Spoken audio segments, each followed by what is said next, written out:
Good evening, everybody, and welcome along to this edition of SportsView on LearMedia.tv.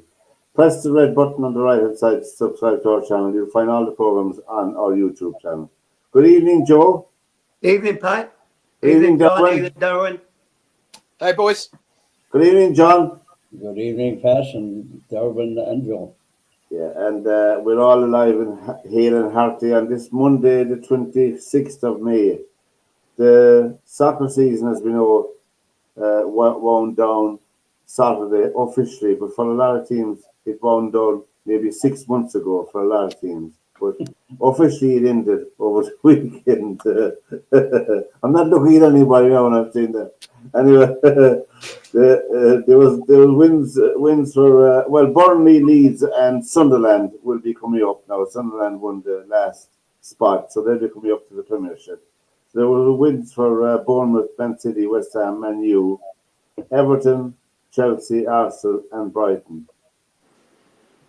The manager of Aston Villa is a very unhappy man today. I think he has a case and a point.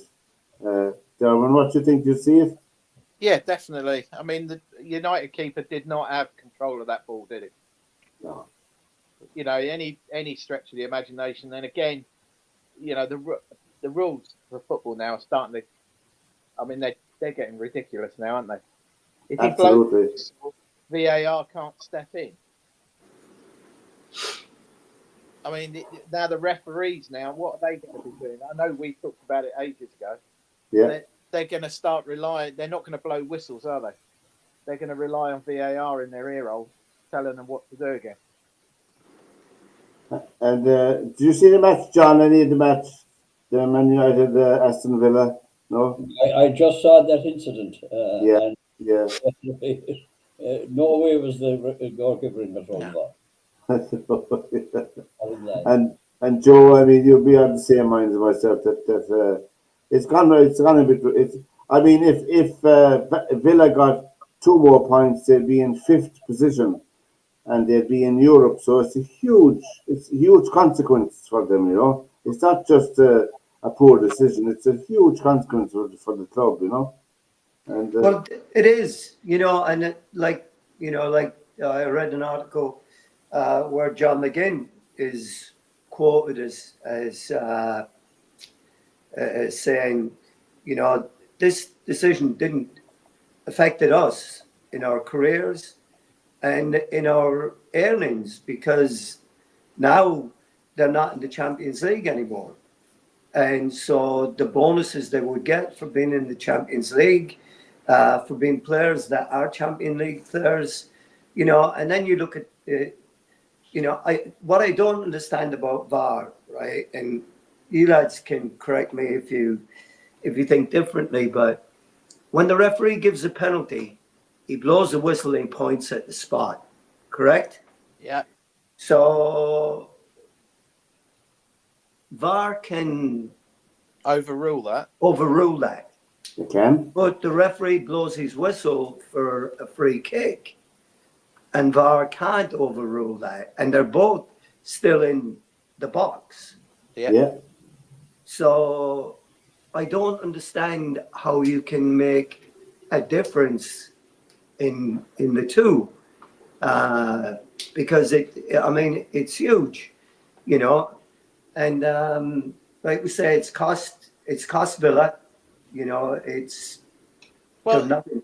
Just think what VAR has done in the last 2 big games, right? In the space of 7 or 8 days, the FA Cup final, right, and then Aston Villa not qualifying for Europe because of as big a mistake as, well, maybe not as big as the Crystal Palace one, but I mean it's still a mistake and it should be overruled, shouldn't it? And I'm sitting there saying, well, that's just wrong, isn't it? It is plain wrong. It is. I don't get the FA Cup final one. I mean, if that wasn't a sending off, I don't know what is. Or, you know, it's like the one happened over the weekend with Martinez, the the goalkeeper with on Haaland. I mean, he wasn't even looking where the ball had gone. He was looking at the man and body checked him. And yeah, Haaland's made a meal out of it and all the rest of it, or Hoyland, or whatever his name is. He's made a meal out of it, which you'd expect. But again, I mean, it's like, what's the debate on this? Why is VAR in his ear roll on that one? That's true. And yet, one the goalkeeper has clearly fumbled it, and the lad scored a good goal, didn't they? Yeah, well, I mean, the only reason I suppose, and you know, here's the thing that, and I'm sure that you lads would all agree. I can accept referees making mistakes in the highly competitive atmosphere of any game that's been played. It's always, there's always room for error when you make a call, and you're castigated by one side, you're celebrated by the other side, and whatever way it goes. So I mean, I'm fine with referees and assistants making their own mistakes, but when there's another side to it that can actually fix what was broken, then why is it not being used to its full potential? Yeah. Because I mean, okay, the VAR thing for the goalkeeper sending off on Saturday or Sunday for Martinez, right? It's obvious, but if you watch the pictures of it afterwards, the film of it afterwards, he's signaling that there's a defender recovering on the other side. Well, the defender's not going to get anywhere near the ball and get between the ball and the goals. So it was, you know, it's a quick look at that, and it's done, you know. So, but the other side to it is that why is that one not looked at? You know, and again, they're blaming the referee because the referee is inexperienced and what have you. Okay, I understand that. And I was saying to Pat earlier, if this referee is that inexperienced and he's possibly, I don't know, I haven't read the whole thing about it. If that referee is in the championship and refereeing most of his games in the championship, well, there's no VAR in the championship. No. Right? So he makes the call based on what he sees. So if that's the case, then the referee, for what he's been trained to do and where he's been operating, that's the correct procedure for that. Right? So, this is only his 11th time officiating at a Premiership game. But you know, I mean, let's be very fair here. You know, you have to gain experience somewhere. You know, and that another word for experience, mistakes, and that's how we learn from our mistakes, right? And the referee, if he's made a mistake in that, then he learns from that and he moves on. But you know, it's one of those things that you can't hang him out to dry. No. You know, because now he'll second guess himself for the rest of, you know, I don't know, maybe it's a good thing the season is finished this week for him. But if he goes back next year, then he'll probably be second guessing himself every time a forward goes near a goalkeeper. Yeah, but when you think about it logically, Joe, he would have refereed some big games in the Championship.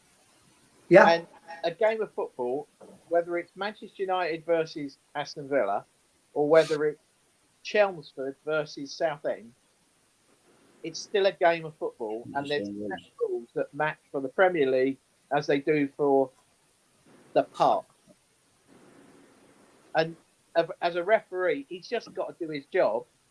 And to me, it's the VAR nonsense that cocked up, not necessarily the referee. It's VAR nonsense because. Well, I don't think it's VAR that screwed it up. necessarily, because they're not allowed to revisit. Yeah, So it's the rule in place for it. Exactly. That's what I mean. It's the rule Yeah. within VAR that's messed it up. Yeah, Because not the rules of football. If he I'd blows make his one point whistle, in that, Joe, if I could. If you were the goalkeeper and it was kicked out of your hands, you'd go bananas. Right. That goalkeeper never reacted at all. He knew he'd made a mess. Right. He did, John. That's a fair point. That's the And point of it. that's And I as a see our referee, friends. I look at that. Yeah. You know, again, it's about, as Wasn't you say, it? experience, maybe. Didn't George Best do that in an England game against He Northern did. Ireland? He did, yeah. He did it to Gordon Banks. Banks, yeah. Yeah. He flicked it out. Yeah. Yeah. He ran around behind Joe. He ran around behind him. He did, yeah. Yeah. Yeah. Yeah. Snuck It's up on like, But it's the VAR ruling that's wrong. Because if you're going to have this video assistant, then that's a great example where VAR could have stepped in and gone, no, it's a goal. Yeah. Well, They've got this silly ruling that if the ref blows, they can't make a decision. So what's the ref going to do? What's he going to do next time? He isn't going to blow. well, then he lets it go, you know. So it's Yeah. again, and you know. about how many Again, the injuries? referee is goosed if he does and goosed if he doesn't, you know, and that's not fair. How many To injuries them. have there been this season where the linesman hasn't put his flag up for offside and the players carried on and they clashed to the goalkeeper or the goalpost, everything else, and they've got some serious injuries. Whereas if the linesman in the good old days just put his flag up, he stopped play. Yeah. There's a few things to be sorted for the new year. I don't know how they're going to go about it, you know. But the Premiership is becoming less attractive as we go on month by month, you know, to watch. definitely less attractive if you're a United fan. Well, that shouldn't scare Ella. Listen, the Charlton Athletic are back in the Championship for all our fans of Charlton Athletic out there, because they won their right to come back up to the Championship. So that's good news for that club. And I wonder, did anybody shed a tear over Gary the Gob Lineker stepping down from the BBC match of the day? No regrets. I didn't. There was I don't know if you saw Match of the Day yesterday, but there was a really interesting stat on there about the three teams that keep coming up, and that the points that they're gaining between all three are getting lower and lower and lower from the ones who are promoted. Every season, the three bottom clubs are getting less points. Oh, that's in the Premier League, you mean? Yeah, the three that come up from the Championship. Well, I was watching this weekend with it, and I was looking, right? And I've watched now Sunderland. I've watched Sunderland since Christmas because I have a soft spot for Sunderland, Charlie Hurley, and all those days. What have you? So, but Sunderland were going gangbusters before Christmas, and then just after Christmas, they were racing. They were one of the favourites to be promoted automatically. They were, They were flying. And then all of a sudden they hit a wall and they couldn't score a goal. They couldn't win a game. And when they beat Coventry with that last minute goal, and I started looking at it, and then I looked at Sheffield United. Do you know that Sunderland finished 14 points behind Sheffield United in the league? Yeah, that's true. That was the difference. That's nearly 5 wins difference between the two teams. And it was just like, and then, you know, you get to this big game and, you know, the wear and tear on Sheffield United because they've never won a playoff game at Wembley. So they're now 0-5 there, or 5-0, whichever way you like to go with it. But I think Sunderland are going to be probably the Derby County of the Premier League when they got the fewest points ever. And that's not no disrespect to them. Yeah, yeah. I just don't see how Well, they're going to find the players and the money that they're going to need to keep them up. well, you have Sunderland, Leeds, and Burnley going up. I thought that Sunderland would be the one that could possibly stay up. Myself, I thought they could, but what you're saying there now doesn't bode well for them. Oh, you'd imagine Burnley would have got a chance because they're really defensive, aren't they?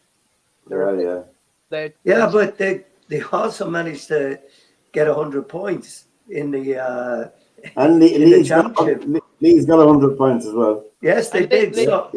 Leeds will get investment, won't they? They'll have money. Well, I mean, we talked about this last year, right? At this point last year, when you had Leicester, you had Ipswich, and you had Southampton going up. To be honest, I watched Southampton against Leeds in the playoff final, and I really thought that neither of those teams would have stayed up going into the Premier League. Yeah. And we're watching, what's going on, and we've already seen it. We've seen Southampton under Russell Martin did not want to change the way that they played when they got in the Premier League. He still wanted to play open, build up from the back, attacking football. And I think they lost more points from winning positions than anybody else in the league. Yes, the only time they looked good was at the end of the season when they changed managers and the guy they have. And he had everybody drop back, especially against Manchester City in the 0-0 draw. Yeah. If they had played like that all year, maybe they would have got the points to keep them up. Leicester did exactly the same way. Leicester had a revolt from within after Maresca left and went to Chelsea. The Leicester players revolted against Steve Cooper because they wanted to play Maresca's way. And they end up getting relegated. Yeah. And then you have Ipswich, of course, who had already come through 2 divisions and now they're in the Premier League, which was going to be a tough ask anyway.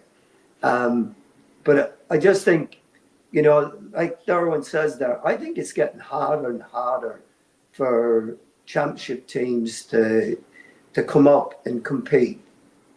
Well, it's the same in most sports. When you come up from a division, that you're playing teams that are not challenge you properly as a team. When you come up to a higher level, you don't have the fitness level, you don't have the mentality, you don't have the resources either to compete with them. That's what happens to teams that come up, It was just a really interesting table that Match of the Day produced, that the teams that come up are getting and go straight back down they're getting less and less and less points between all 3 who are relegated. They're accumulating less and less points every year. We have to say a word before I must say before I forget it. We adopted a team in Scotland, Bonnie Rig Rose, in Division 2 of Scottish soccer, simply because Sean Connery used to play with them one time and a few more luminaries, but they got relegated in the playoff. So poor old Roses are faded down to I know what the division is after the Division 2. I think it's non-league football in Scotland. I didn't look up where they were playing. But on a positive note, the Arsenal ladies won the Champions League, and they were underdogs, and Barcelona were expected to win it, but they won it 1-0. And of course, the captain of Ireland played a pivotal role in that team, that's Katie McCabe. So she's there in the photograph, and they had a great victory. And did anybody see the match? I didn't see it. No, it wasn't. It didn't happen there. Well, it was a tough game, but they won it 1-0. But I mean, they played well. They played well. Most men, I would never be a great Arsenal supporter anyway, Pat. Yeah, well, Well, not with. here's one for you. You haven't touched on John's team yet. The Oh, Bow from oh, Hotspur. but the town. I was going from Roger, Joe. Well, I saw Costa Pablo. There was a thing on the media about him, and he got a package from IKEA. How to assemble a trophy cabinet? It's been so long that they didn't have any trophy No. available. I saw the same thing, and you have to go back, right? Spurs, let's be very honest, and Spurs are my brother's team. So, but Spurs won the double before anybody won it Yes. Right. in 1961.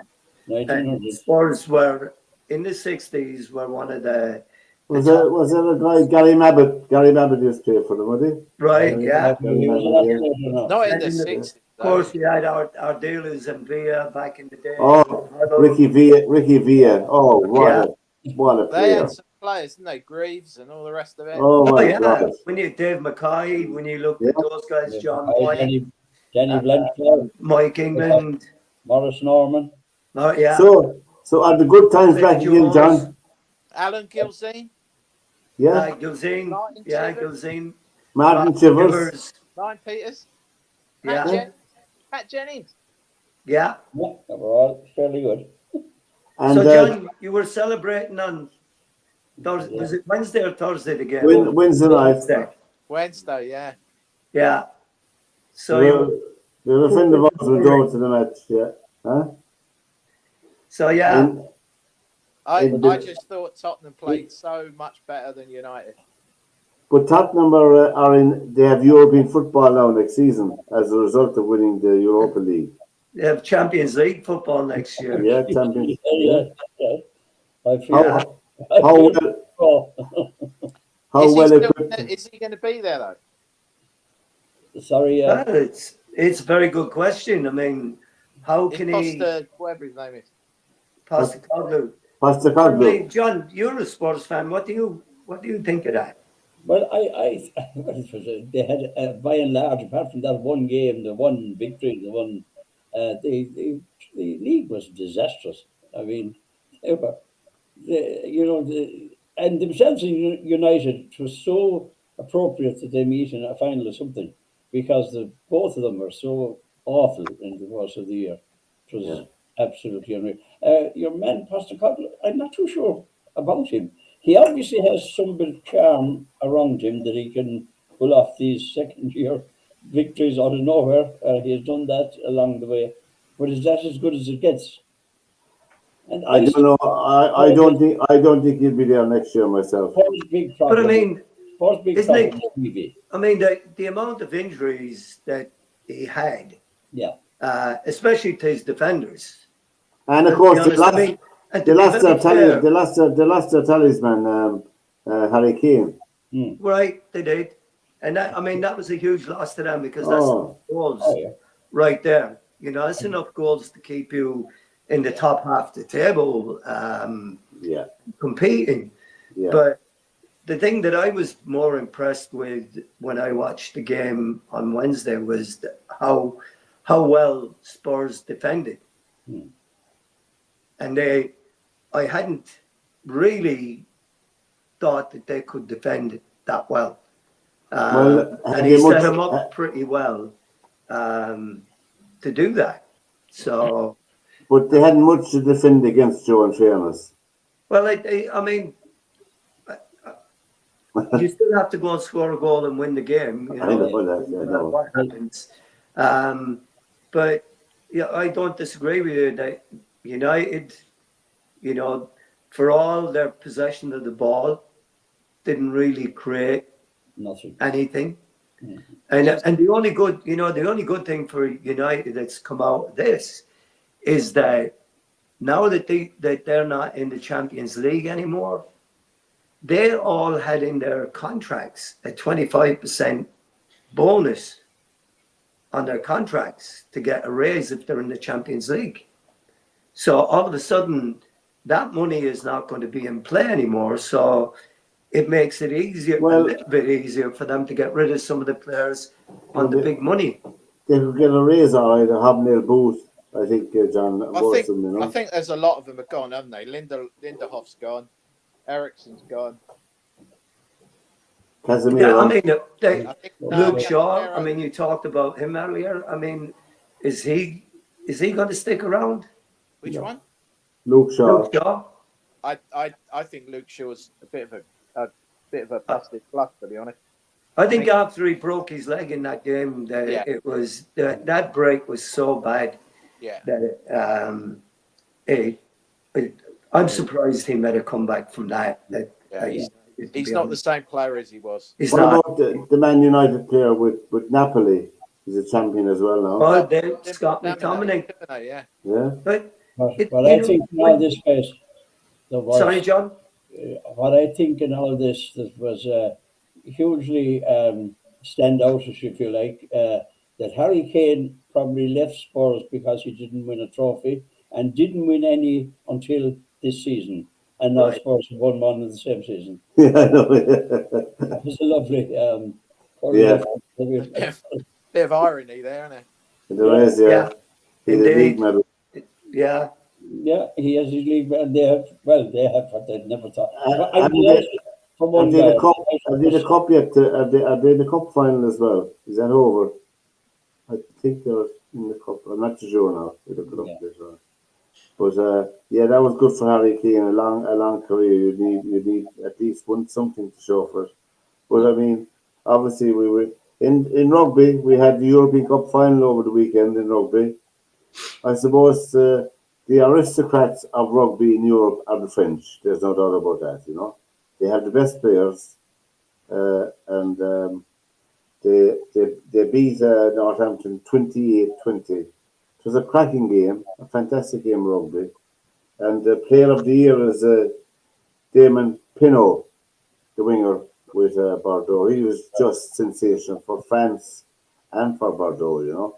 And I think it's fitting that you'd see a French team winning the European Cup, you know.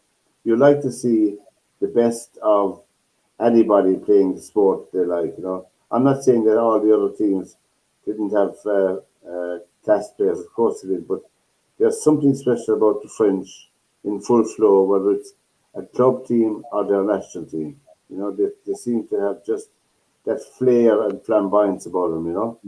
Going back to the time. I thought both teams were fantastic. Oh, they were, yeah. Played rugby the way it should be played. Oh, absolutely. Played rugby the way Mike Gibson played. Yeah. You didn't steamroll a guy. You got round him. You left him for dead. It's all about knocking guys out of your way, killing guys if you can do. It's all about battering runs. And that famous commentator, Bill McLaren from Scotland, the famous rugby commentator, he was asked who was the best player he saw in all his years of commentating. You just mentioned him, John. Mike Gibson. He said he was a complete player, way before his time, you know. We only have black and white photographs of him to watch in the match, but he was superb. He'd have fit into any of the French top sides, you know. But anyway, that was the end of the rugby season. I mean, France have won the European Cup over the last couple of years. You know, you had Bordeaux this year, Toulouse, you had La Rochelle 2 years, and you had Toulon. So, I don't know, really. It's nearly their national game, isn't it? It is. It is their national game, isn't it? Yeah. It is their national game, and they're superb. I've said it before.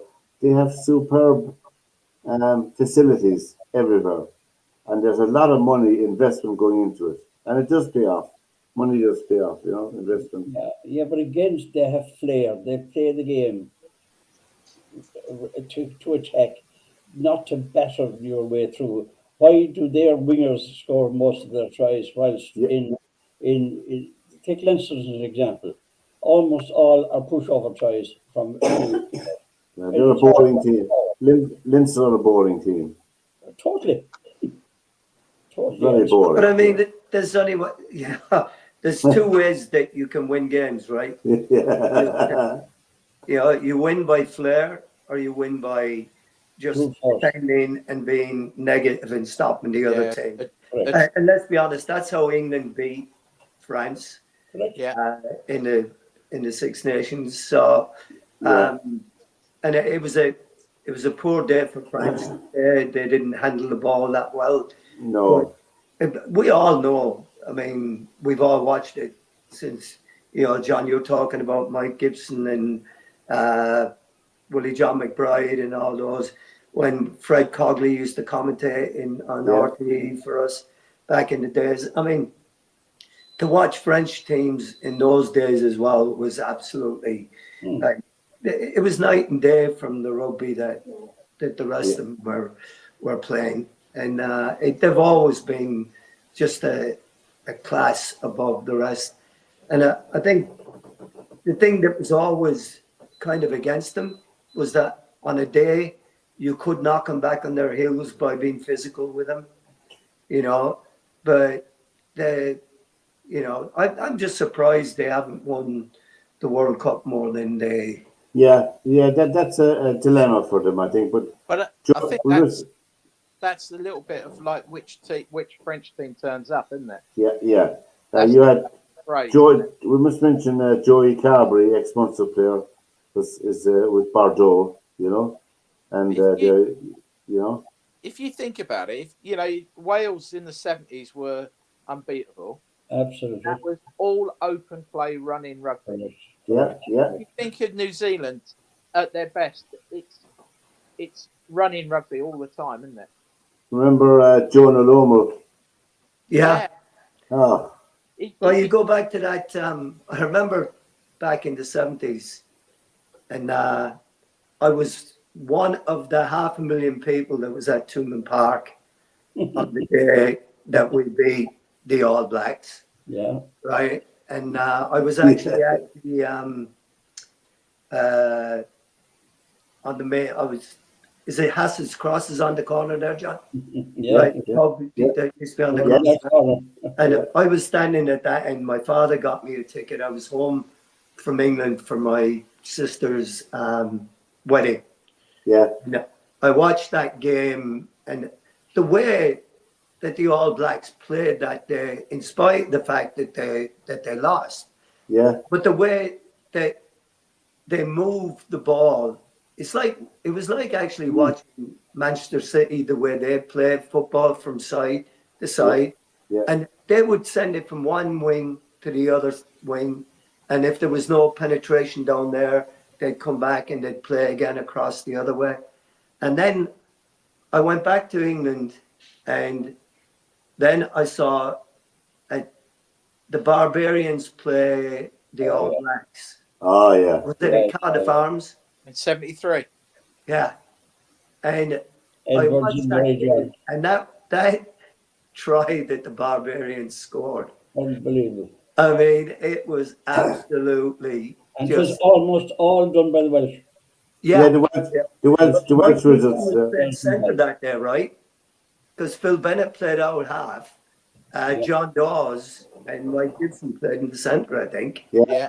And the Gareth Edwards scrum half. Gareth was scrum half. Gravel passed it to Edwards.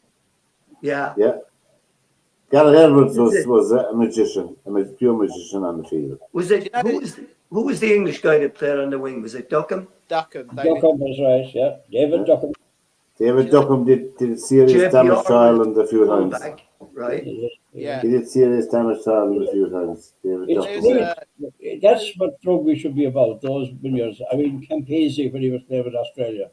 Yeah. It was just unbelievable. And they could do magic things with the ball, but now that's been choked out of the game. And I was delighted to see Bordeaux win, but I have to say Northampton played the game as well as it should be played. I don't know if you've ever seen, the Gary Neville's thing with Stick to Football and the Over program. The overlap, what's the overlap? Yeah. Well, there's one of the Welsh players and Lawrence Delalio and Quinnell. Another Martin Williams, I think it is. They do the same thing for rugby union, and it Stick to Rugby. And I think they call it the touchline or the scrum or something. But there was an interesting one this week where they were talking about that game, the Barbarian game in '73, and they were asking each other, because all three played in very different generations as that. Honan and Lawrence Dallaglio overlapped a little bit. Yeah. But they were asking the question, as in a modern day rugby situation, would the same player catch the ball where Phil Bennett did, and would he do the same thing again, or would he just hoof it back up the pitch? And they all went, no, the modern player would have just hoofed it either out or hoofed it back and played rugby tennis for the next. That's right. Yes, now as we know, Gary Lineker has left soccer, so I have a little clip here I think that would pay homage to Gary Lineker.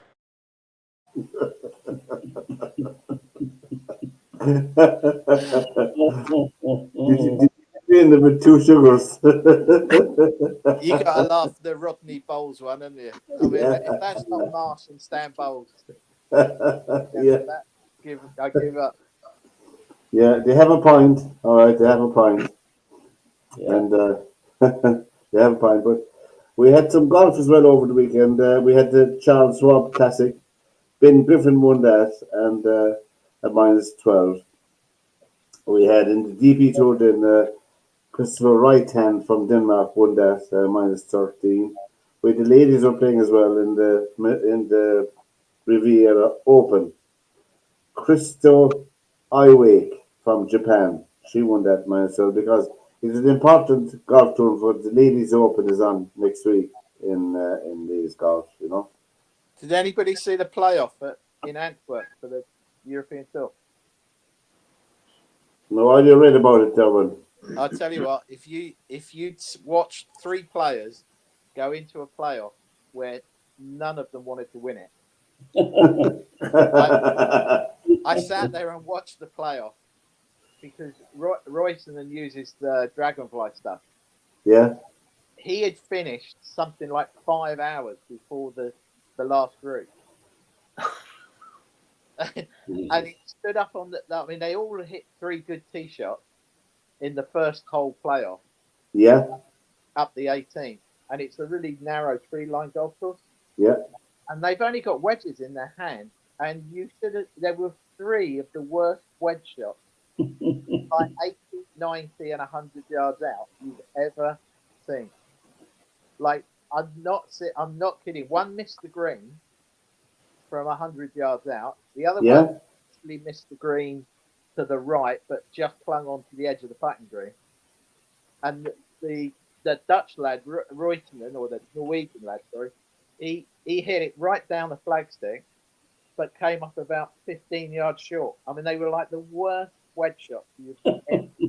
And he shot a 62 in the last round. 62, yeah. Yeah. And it was amazing to watch. I mean, the Scottish lad nearly shanked the wedge shot from 80 yards. And it was listening to Mark Rowe on the commentary. I mean, I played a lot with Mark when he was younger, when we were both younger. But he was in the build up to it, 3 lovely tee shots. Oh, this is going to be good. They're going to pepper the flagstick. And you know when you just kind of go, shut up, because the first one hits it and misses the green left by about 20 yards left of the green. And he's like, oh, that was good. And then they went back and the Norwegian lad hit the fairway and the other 2 dumped it in the tree. I mean, like, one had 196 yards. That's how he only hit it about 200 yards off the tee. Oh, jeez. And he actually hit the best shot in there. But it was like, does anybody want to win? Because I could see it running out of daylight. So it's like one of the funny films. Honestly, it was quite. I mean, it was like, oh my god, that's like the wedge shots were 3 of the worst wedge shots you've ever seen. And then the second playoff, they hit. It was a bit like Rory McIlroy in the Masters. He did everything he could to lose it in the last tournament. And did you see our friend Angel Cabrera, he just touched out Paulie Harrington in the Seniors Tour. Just beat him by one stroke. Angel Cabrera. He's really good from 6 foot now, though, Cabrera, Yeah. isn't it? -8. He no, finished, and Paulie Harrington finished at -7. Those prison cells that he was in are only Yeah. about 6 foot long, apparently. They were, but I'll tell you, he's some player. He's still some player. He's 55, isn't he? 55 or 56. I think he's 56. $540,000 he won, and Pádraig won $250,000 for being runner-up. So a nice weekend for both of them, you know. Yeah. It gives them exemptions, extra exemptions as well for winning that Derwynne, you know. Golf, Joe. Huh? I said we should have stuck to golf. Yeah, I think he's used to the porridge diet, anyway, you know. He's had to lose a bit of weight, you know, as well. That's Angel Cabrera. 6 foot long and 3 foot wide. That's Yeah. he's really good for those distances now. Yeah, the procession in Formula One, you had Lando Norris, Charles Leclerc, and Piastri, and Verstappen, and Hamilton, top 5. And Piastri is leading it. The Formula One this year is between Piastri drivers and Norris and Verstappen. They're way ahead of the rest of the field, so it's between the three of them. Today we had a major in tennis. The French Open in Roland Garros began today. There was a good win for the British girl, Emma Raducanu. She's won her first round Brian Fred. I don't think she'll progress further because she's meeting Iga Swiatek, one of the favourites in the women's side, in the next round. Novak Djokovic won his 100th title last week. He's an Iron Man, amazing man altogether. He's 11-1 to win the French Open. If people are saying anything by the bookies, Sinner, the guy who failed doping twice, is the favourite to win the tournament. He's ahead of Alcaraz to win the tournament. You know, I say tennis is one of the few sports that it doesn't matter how many doping tests you fail, you'll be left in, depending on who you are. You'll be left in to compete. You know, so I think the lads that are playing against them would want to get out some high energy octane energy bars before they meet them anyway. Anything. That's my opinion of tennis. I think it's gone to the dogs altogether. I used to love watch it, but I can't believe it anymore when I look at people who I better not say anymore because there might be a letter about it. But anyway, we wish all the athletes the best of luck in the French Open, and really, I know we've been reading stories about it. It's just sensational. Now, Derwynne, I was asking you about the cricket season in England. I watched a bit of it, a good bit of it over the week since we were here last, and there are 10 teams taking part in the league. What we call it? Well, I know what they call it, the cricket league. County championships. County championship. 10 teams only. I thought it was very small for the size of Britain. Yeah, I mean, it's like the 10 best counties. I mean, I think what they've done with the cricket is basically they've created that league, but you've got various different ways of qualifying for the county championship. Some of it's the size of your ground. There's all sorts of qualifications for it. It's not just about going up and down in like a league situation. Well, Notts County are top of the league for people who are interested in it. Notts, Surrey are second, Sussex are in third, and Warwickshire are fourth, and Somerset are in fifth place at the moment. And I think they're playing a couple of games. Anyway, I thought it was interesting when you get down the rules of it. It requires patience, I'd say to anybody. It requires, particularly Test cricket, it requires a lot of patience. The T20s, I like the T20s format. T20s are a great night out to go and watch. Yeah. And Fairview Rangers down here in Limerick won the FAI Junior Cup down at Cork over North End. They won it 4-1. As we were saying, Joe, before we came on here, it was their 10th final and their 10th win in the FAI Junior Cup. It's an incredible record to have for any team in any sport, but it's just incredible, And then they had to play a lot of those games away from home, They had very few home games in the run-up to it.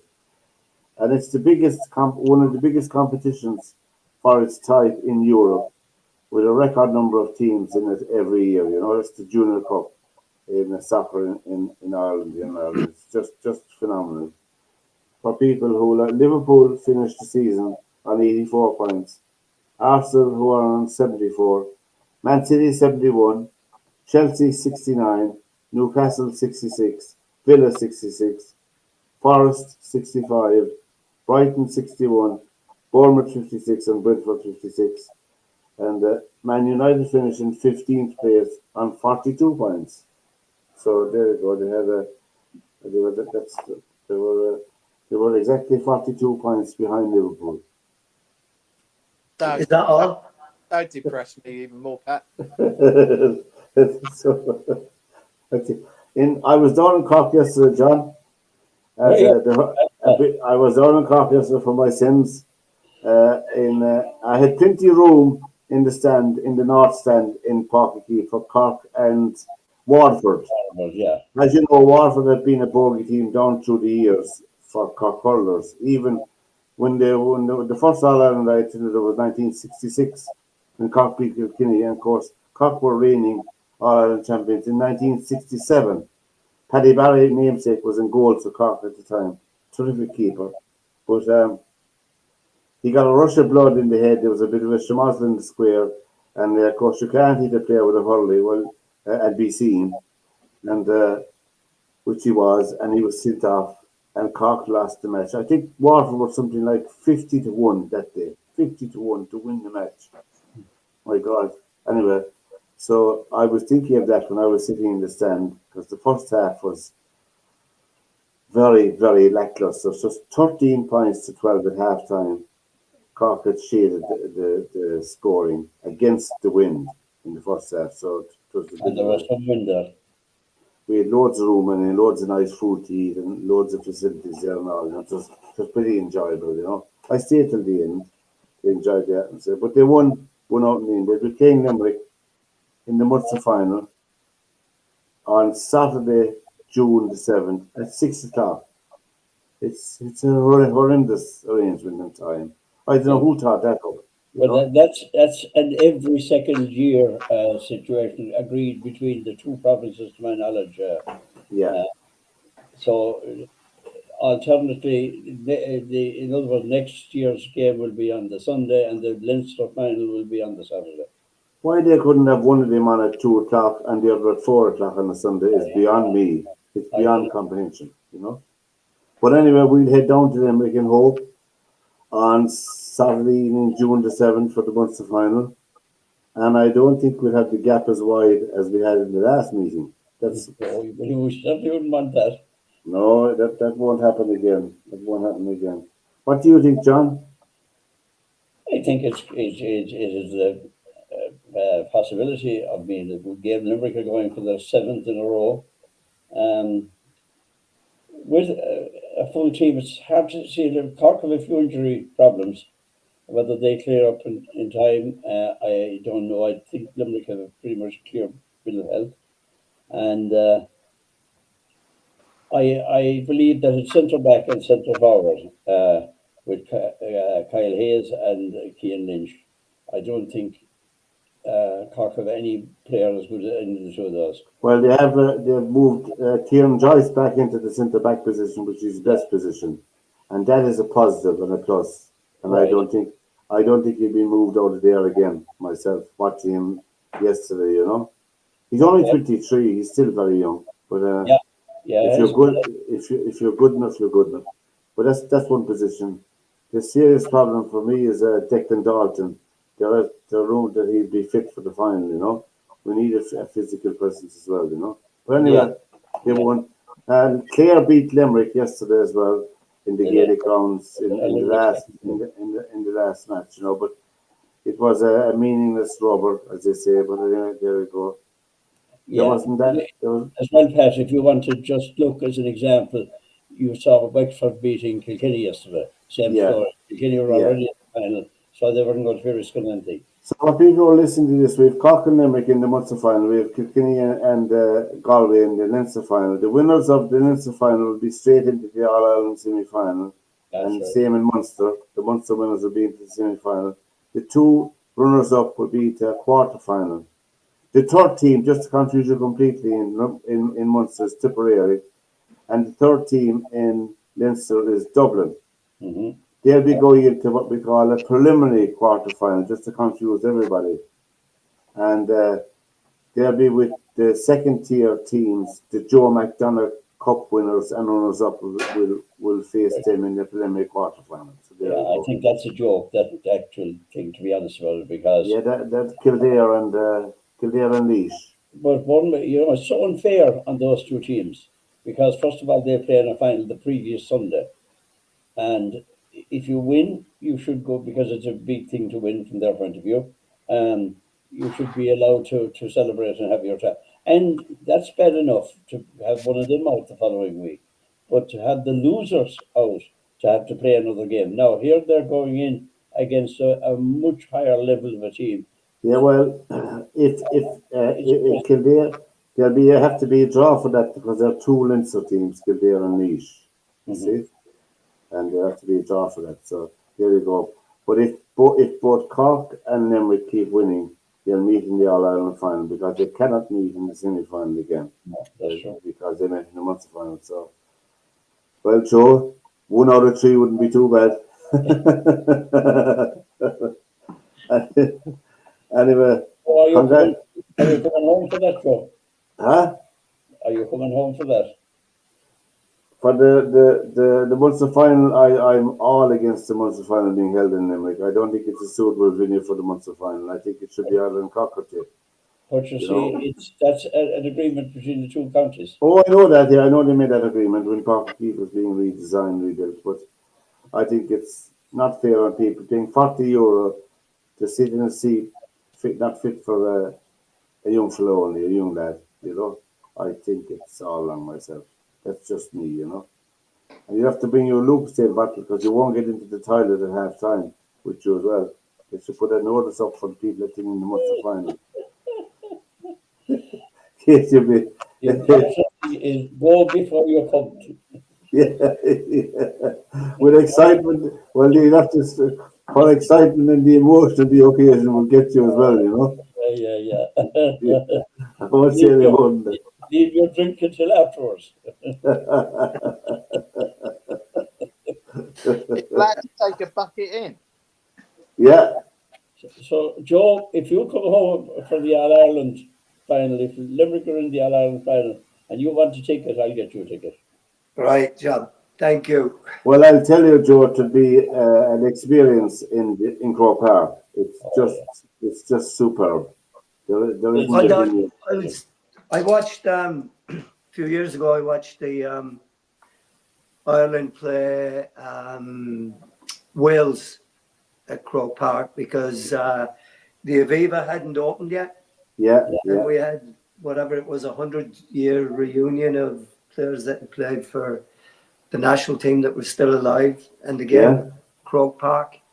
It was certainly a different Croke Park than I remember going to when I went up to watch Sexton Street CBS play in way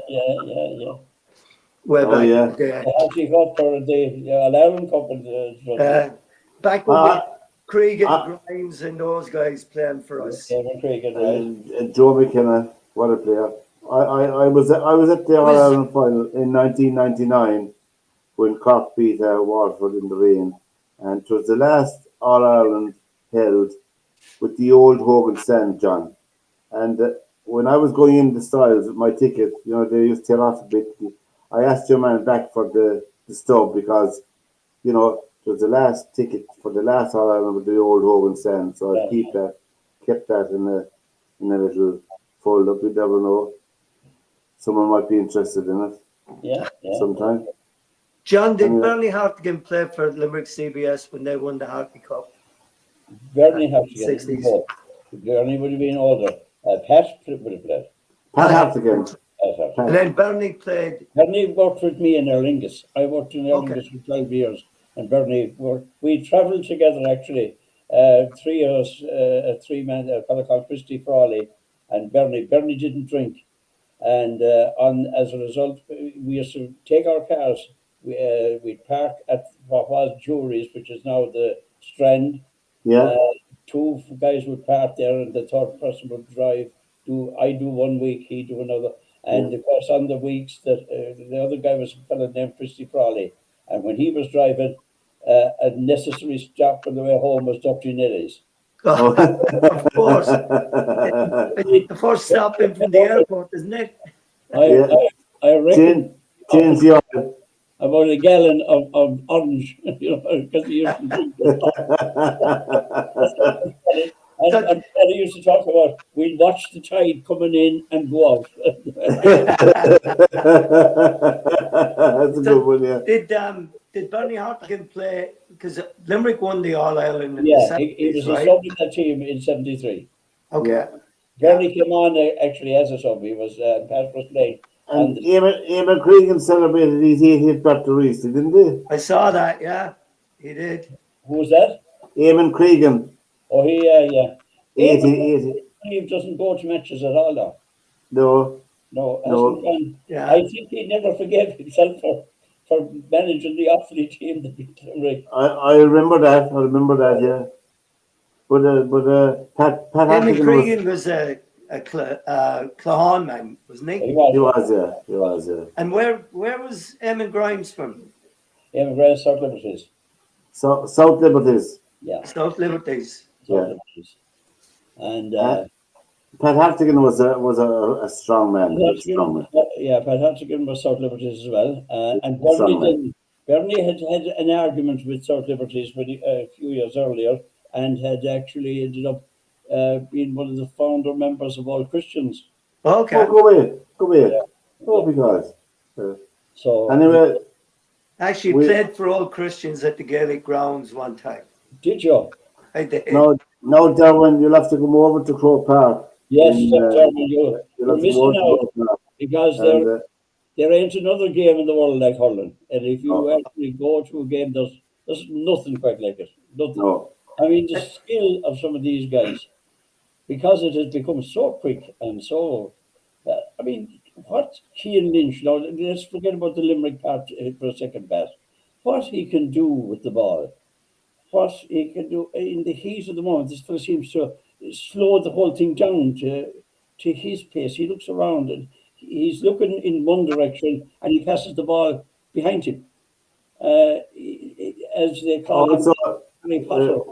When you have a settled team like Limerick, or any settled team, and they train and play with each other all the way up underage, there's an instinct in you. You know that Derwynne's going to. I know that so and so is going to be behind me and out in the ring and playing. You have this understanding, unseen and just understood. It is a joy to watch. I would say, of course, the last score, John. You can look back at the last point Cork got last night. It reminded me of Connolly Hand's heyday 10 years ago now. Yeah. When the ruck form and he flicked the ball up and over the bar while they were still looking for the ruck. It was just magic. Absolutely, this is unreal. The game has improved so much, Joe. You just everything about it. I watched the goal that was it Cian Lynch scored it, where he's on the ball on end line. Adam English. He's hopping the ball on his Hurley, and then he slaps it off the ground and gets it back again. Oh, that was Gillane. That was Gillane. Okay, yeah. That was Gillane. I looked at that going. He played the ball in for him. Yeah. Yeah. No, I loved it because I took a soccer team back from the high school here a couple of times, and we were fortunate to be there over Easter time. Yeah. Limerick were playing Clare in a couple of the games, I think. Yeah. And our guys all got to go out and watch the game, and they were fascinated by it. And they got to go on the pitch at half time, and they see all these young fellas, and the announcer announced that they were here from America and the whole thing. And you had people from the that weren't in the dressing room, but that were out, that were the subs, just playing and what have you. and they were teaching our guys how to play hurling. Mm-hmm. And Yeah. half of them went out and bought hurleys and slitters afterwards. Yeah. But Joe, to even be at a match like I was just at the Limerick Clare match, and to see the number of young fellas and little girls come in with their hurleys, so that when the game is over, they can get onto the pitch. And in fairness to all teams now, they won't, while there's somebody still on the pitch, even though they'll have the announcements, please don't on the pitch at the end of the game, they all pile on, and every Yeah. player can sign all their jerseys and their hurleys and their slitters and their what have you. You know, so it's brilliant. There was a game. There was a game yesterday at half time with the Cork Waterford game. Was between two teams of girls. Yes. National school age, 11, 10 or 11, 12. And God, they were hell for leather, you know, hell for leather. And the same in Limerick. There's that they have got it. The girls. What the hell's a slitter? The slitter is the name of it's the ball. It's a ball with ridges. Ah, okay. Yeah, so we'll send you a slitter if necessary, Derwynne, no problem. Yeah. And Pat Hartigan, didn't Pat Hartigan lose his eye, did he? No. Well, No. Who was the fullback? Who was the fullback for Limerick? He was. Yeah. I thought Pat Hartigan. He He got an eye, and he got an eye injury at the match. I remember that, reading about that. could have got an eye injury, but he's okay now. He's still in. Jesus, he's a big man. Even yet, you know, he hasn't suffered like the rest of us, gone down a little bit. Still as big as Is he still fit? He's still fit, is he? Oh yeah, himself now, and he'd be a real good friend of JP's. All right. Real good friend himself, and you see, JP would have been the youngest chairman of a club in his time. I think he was only 21 when he was the chairman of South Liberties, and as a result, McKenna in fact is an Offaly man, and He is, yeah, Joe McKenna. That's true. he came to work in Limerick as a young fella, and he and Pat Hartigan and Eamon Grimes would all be Liberties.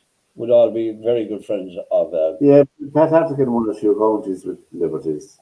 Yeah, but Pat Hartigan and Bernie Hartigan both shot put for Ireland. They did the hammer for Ireland. Actually, Bernie has a unique record, Joe. You'll love this. He was at a meeting in Denmark, in Copenhagen, and they were just after getting this new electronic scoreboard, we call it, which was up. It was behind, you know, the big nets they have around these guys who throw, especially the hammer. The hammer, yeah. So Bernie threw the hammer, and whatever way, seemingly, hammer got caught in his hand in some way, and he released it up over the back of the net, went backwards, and landed on this piece of equipment, which at that time in the early 70s, mid 70s, had cost £10,000. Absolute shite of it. So what was Bernie a member of Limerick AC? Yes, he was. Yeah, I was in the 60s as well. There you go. It was Neil Cusick who won the Boston Marathon. Yeah. Cusick and I ran together. Pat Callahan was another one that was in the club with us. Trying to think who else we had that were around that time that were kind of famous guys. Yeah. It was quite. So we do have good history in hammer throwing. Pat O'Halloran won 2 gold medals in successive Olympics. Oh, he did back in the 30s, yeah. And then we had one of the McKeowns as well, won 2 gold medals at the European college games, university games, and he was a CBS man. We have a good lady hammer thrower now, Tuttle. She's very good. I think she was 5th or 6th in the. She was 7 in the Olympics. She's 5th or 6th in Europe, but she's making good progress, you know. And there's great things expected of her. Anyway, guys, we come to the end of another show. It's a good chat tonight, and we hope that You'll have a good sporting week. I didn't look at what was on during the week, now, mind you, but we'd find something to look at anyway. Well, the Europa League final is on. Is it the Europa Championship final? Is it Conference, isn't it? conference? That's on Wednesday, and then the Chelsea. Champions League final is on That's, Saturday. that's Chelsea and Real Betis, is it? Yeah, All right. Okay, and then and Champions League final on Saturday. we'll talk to the blokes again next week. Where are the blokes? Where are the blokes this week? yeah. Well, look, Good luck, lads. Four Good old luck. geezers. Four Good old luck, geezers lads. on Monday. Take care.